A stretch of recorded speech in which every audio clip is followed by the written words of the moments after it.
We finally made it. I didn't film an intro because I was too stressed out, but this is gonna be my first drift event and the first testing of the S14. It went really well, but one thing that I do wanna say, a little bit of a spoiler, and I don't know if you'll be able to tell in the GoPro footage, but I was having a pretty bad over-centering issue at high angle at lock where the steering wheel would get stuck. So just keep that in mind, but enjoy.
Front end feels bad. Dude. I'm doing the best I can. I'm pretty proud of myself. Dude, that was good.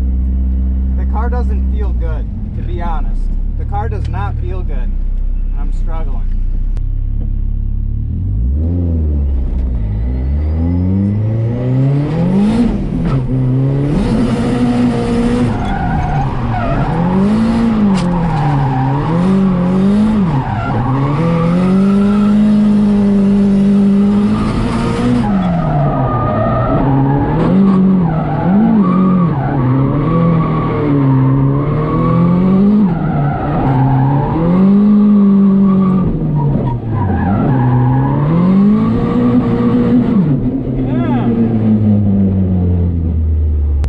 Over centering, did you feel that? A little bit.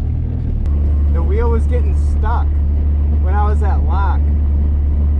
So I just did like 2.5 laps. The steering is over centering really bad at lock, and I kind of want to drive it at lock, so it just like kind of locks up and spins out. Now I have a lot of time on the sim, a lot of time with the setup. So what I did was I disconnected the front sway bar. I think that will help a lot. I'm gonna air the front tires up a little bit. I think they're like 32-ish, and I'm probably gonna air them up to like 37 or so. The rears were at 32, and I'm gonna air them up to 40. In the rear, I'm running 245 4018 Nitto NT55 G2s, 200 treadwear. In the front, it is 225 40 18. The track is a third gear entry, but right now I'm just easing into it with second gear. And if I'm having this over centering problem, I will absolutely be spinning if I try to do like a big third gear entry. So we're just gonna feel it out. I'm just testing the car. We're not trying to be a hero and go crazy. I'm just here to have fun, finally get to enjoy the car, get to drift it, and that's what I'm doing.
car can't take what I'm doing to it.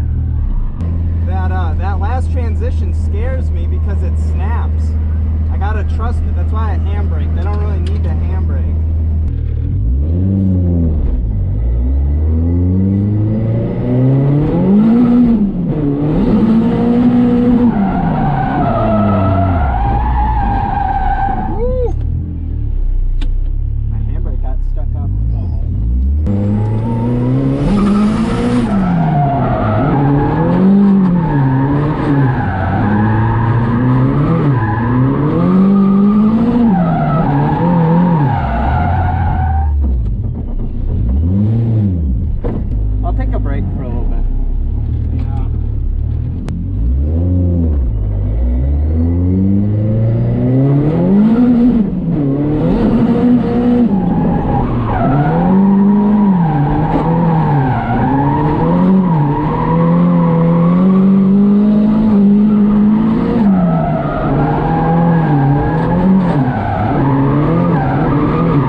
Front end just feels not good. Really?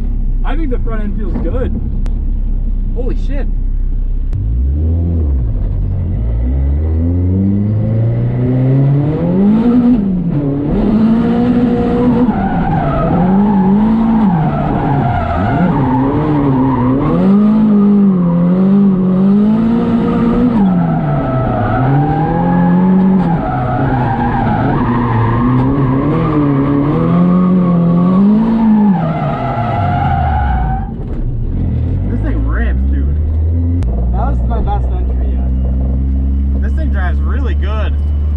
See, but that's the thing. There's a fine line between, like, the car will let you drive it hard, but then it'll let you drive it hard, but then it'll bite you too.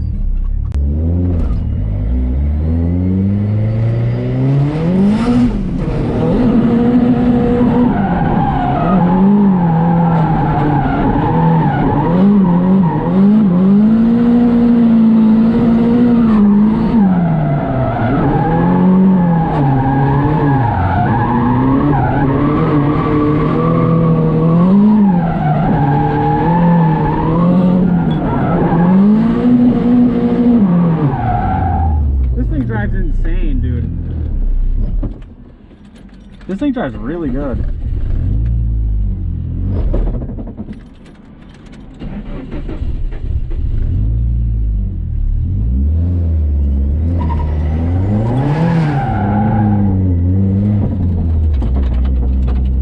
Well, that's my last lap. I didn't want to say it, but that's my last lap. It sucks I ended on a spin, but that was a heater. Dude, this was a good lap. This car drives really good. As much as I would like to go again, I think we just call it there. That's what I did earlier. I didn't want to tell you that I was planning on having that as my last lap, but yeah, that's fine.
I'm really happy with how the day went. I drove a lot better than I thought I was going to. The car was in some ways very easy to drive, and I was kind of expecting it to be harder.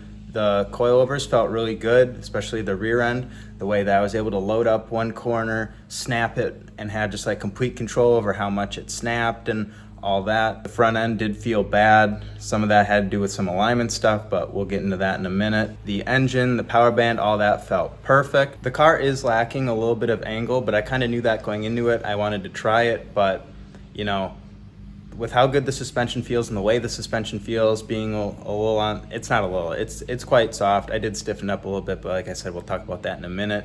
But I think with B-knuckle, this thing will be perfect. I can get as ignorant as I want with my snappy transitions, my entries, all that. But for the rest of the year, since it is, you know, middle of September now, I'm just gonna leave the car the way it is and we can do the B-knuckle stuff over winter. I could have driven the car so much harder, but because the car has so much rear grip and not very much angle, it's a very thin line between overdriving and underdriving the car. As you see in those last two turns, sometimes I would snap it too hard and spin out, or sometimes I would not snap it hard enough and I would kind of come out of drift and have to handbrake or reinitiate. What you saw, especially towards the end, was basically as hard as I could drive the car. If you drive it too hard, you get your wheel speed up, you get you get up in your power band, you start making the smoke, you start making the exciting noises, and then the car just bites you and you spin out. So towards the end, you know, that's really as hard as the car would let me drive. In the beginning, I was driving it way too hard and the car just couldn't take it, mainly because the over-centering and just, you know, not having a ton of angle. So what helped me get better towards the end was just figuring out exactly how far I could push it without going over that line. So really, like I said, I thought that I was gonna, you know, the car was gonna be too much, I was gonna struggle, but what actually ended up happening was I had to dial it back and only drive it at like 50% of the aggression or the way that I wanted to drive it, which does suck because I could drive so much better. The drift event was on Sunday, it's now the following Saturday, and I've been busting ass all week trying to make some improvements on this, trying to get to feel better, and let's just talk about some of the things that I found and some of the things that I improved.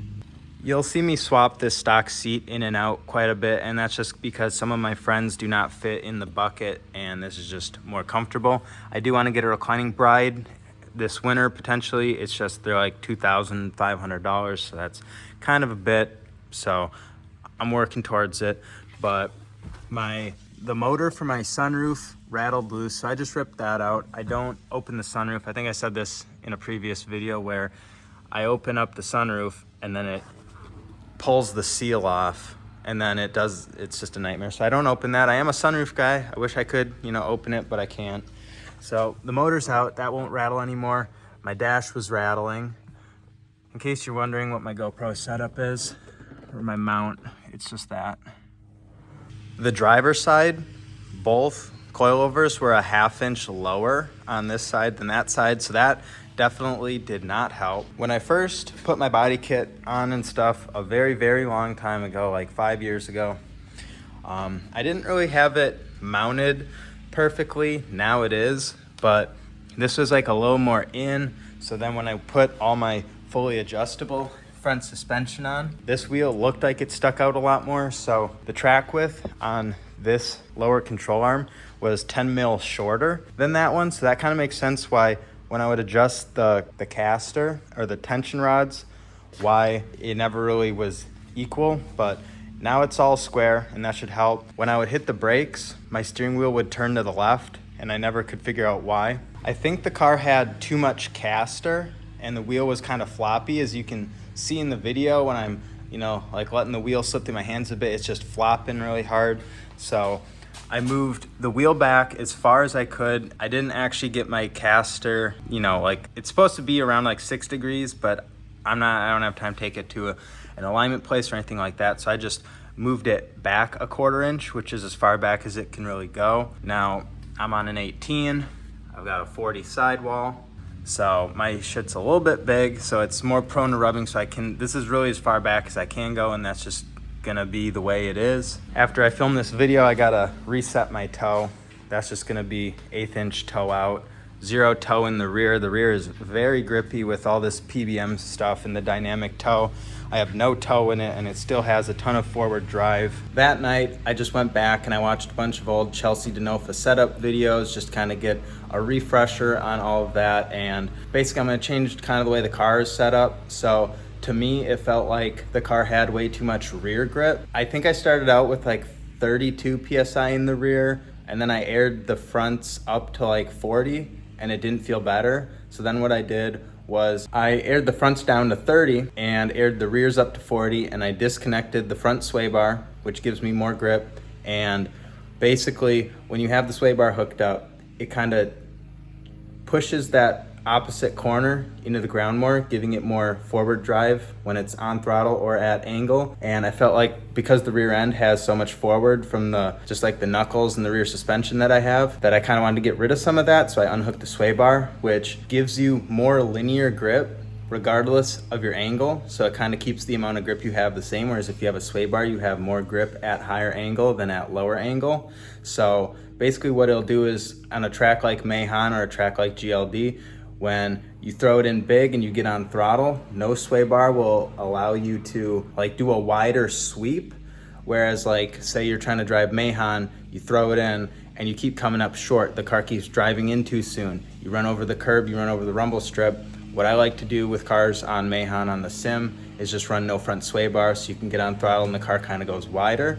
And it definitely did that, and it did feel better, but there is a lot of overlap with setup things, and there's other things that can also get you a similar result, and it's kind of complicated. But I refreshed with some Chelsea DeNofa videos, and I'm basically starting from fresh again, and I'm basically going off of his base setup that he recommends, which isn't really too far off of what I had. He recommends starting off at 22 clicks from soft, regardless of what car it is. It's just a good place to start.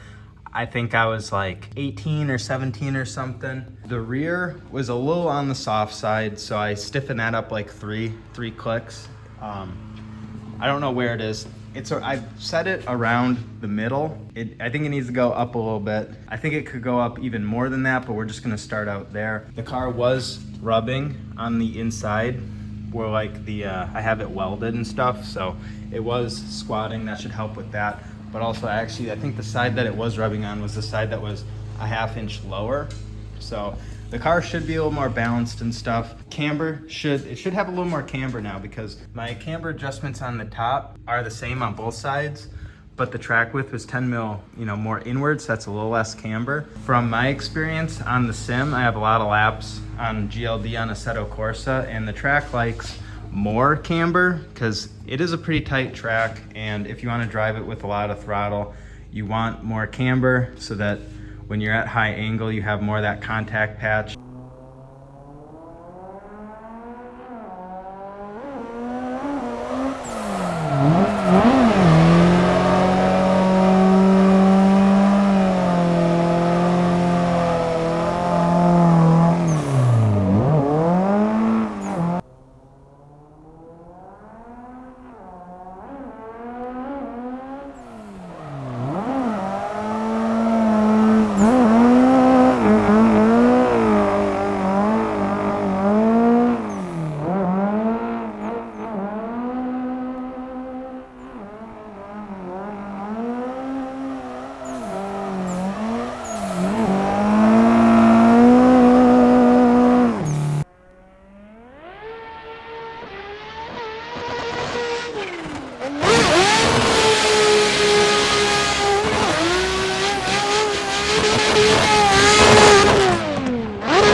I don't know. I tried measuring it. I haven't had the car like on the alignment rack, so I don't know what it is, but I think it's around 8. According to this, it's about 8, which is about where I have it on the sim, so we're just gonna leave it there for now. I hooked my sway bar back up, and Chelsea recommends 40 PSI in the front, and trying to make any tire work at 25 PSI. I haven't tried going down in pressure. Now, one thing is, I said the car has like too much side bite, and you can kind of see that the way that like I'll be doing this when I'm trying to like turn in. The rear end is just not loose enough, so I gotta keep like using the wheel to try to get the back end to come out more. I do have my sway bar on the stiffest setting. And one thing that Chelsea said was, if you have your tires aired up too much, you'll make the sidewall stiffer, which kind of gives you more side bite. But if you air it down, it kind of makes it softer. Now, these are not the wheels and tires that I was running. These are 235/40 KR20s, whereas I was running the Nittos 245s. I do want to try that. And like I said, I got the sway bar on the front, and this is just how I'm gonna drive the car. I'm just gonna leave it like this. This should work really well. And this setup is pretty much how I'm gonna leave it, and I'm just gonna try to adapt to it. It should work really well. And this is kind of how I had the car set up before, as far as like the tire pressures, but I didn't feel like it really worked. Aside from, like I said, I was running like 32 in the rear. Maybe it'll feel a little bit better. So I'm also having some issues with GoPro audio, so just bear with me while I get my settings dialed in. When I do like a second gear pull or I start drifting in second gear, the camera kind of sounds like it's going underwater. I tried these, didn't make a difference. I think the GoPro audio sounds really good. I don't know if it's just my car's too loud and it makes the mic, you know, tweak out or whatever. I'm gonna try an external mic next. I'm just gonna experiment with some things, but like I said, just bear with me while I get my GoPro settings dialed in. I get everything dialed in. It'll get better over time. But yeah, that was my first drift event. That was just a test day. You know, it's a third gear entry track. I wasn't trying to be a hero. I wasn't trying to go crazy. I was just there to take the win, have some fun, you know, just enjoy it with my friends, give them ride-alongs, just enjoy the car, finally get some videos, me drifting it. I only did like 10 laps, and you know, next time, I think I'm gonna try a third gear entry. I love third gear feints. I've done them a lot on the sim. As far as this video, I think we're done here. Hope you learned some. We're gonna get this car driving really good, and I'm gonna show you how I do it. But yeah, very happy to finally get a win. Happy to finally get a first drift event in it, and tomorrow we're gonna go drifting again.